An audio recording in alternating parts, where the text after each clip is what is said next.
Hey guys, how you doing? Right here again. If you'd like to subscribe, it's Nitro Kyosho. Remember to follow me on Facebook, guys. Nitro Kyosho, all one word, brings you to the community page. A lot of cool stuff there. This is just going to be a quick video, alright guys, on the 380 again. And it's basically going to be about something that I use on all my helicopters, and I strongly recommend that you guys use too. And for the price, you can't beat it to have the extra insurance on these things. Whether you're using a 2-cell LiPo to run or BEC, either one, battery can die, BEC can pop. Scorpion backup card is what I'm talking about, guys, and it's a pretty cool thing. Basically what it is it plugs into your, whether you're using an Icon, Mikado, B-Stex, whatever kind of unit that you're using, and it's a 500 milliamp battery. Okay, and what it does is when it doesn't use any power or draw any power, what it does is just sit there waiting for when it needs to kick in, when it knows the BEC is dead or your 2-cell is dead, and then it throws power in, and it allows you to have power to all your servos and be able to land it safely.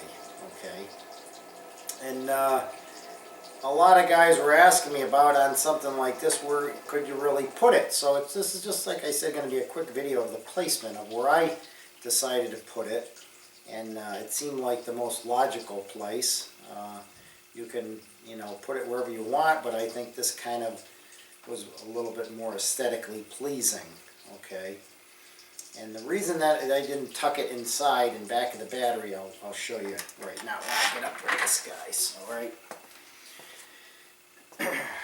I'll try to show you how I put mine there.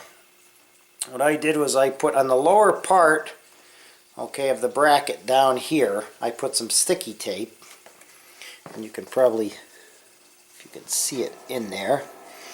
And then I just put a zip tie, guys, here, alright, going around, and I put a little bit of heat shrink tubing on there just so it doesn't cut in and scar the plastic on this.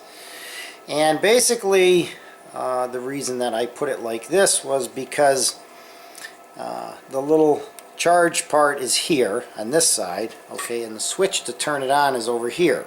So if I put this switch and tucked it in here with the switch coming out, then you have to obviously Velcro it in there or zip tie it in there. It would make getting at the charge cord very, very difficult. Okay, almost really not accessible to get at all.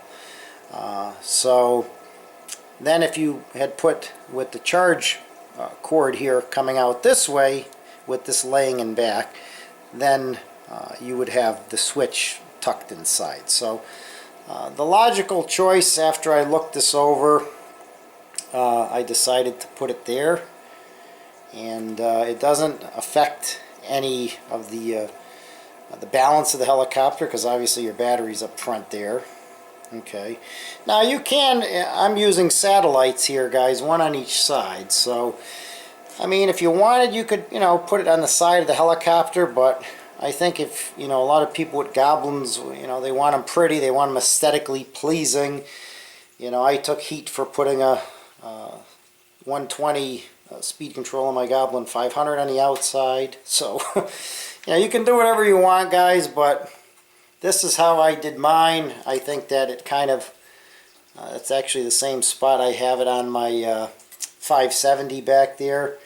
And it's tucked away nicely, and that's just my little tip where I put mine. Like I said, logically you can tuck them in back of the battery, but the problem is getting at the stuff, and once I zip tie something in, I don't want to be cutting it and or Velcro it in and pulling it out, pulling it in, pulling it out. So that's where I put mine. It's just a little tip, and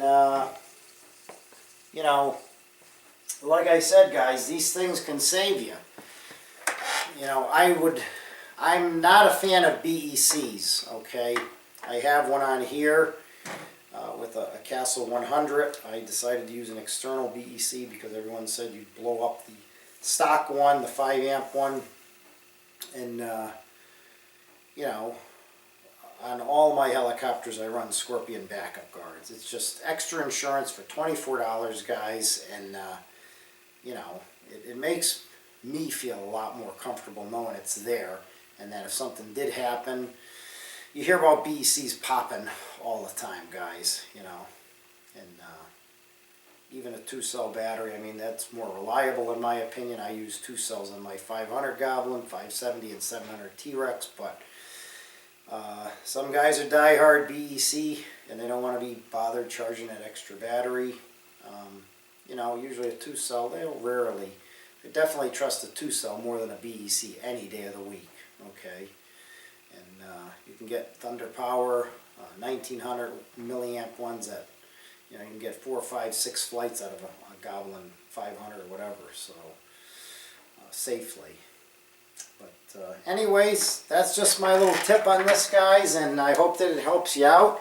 I don't want to sit here babbling anymore. So there it is, and that's where I put mine. Thanks for watching.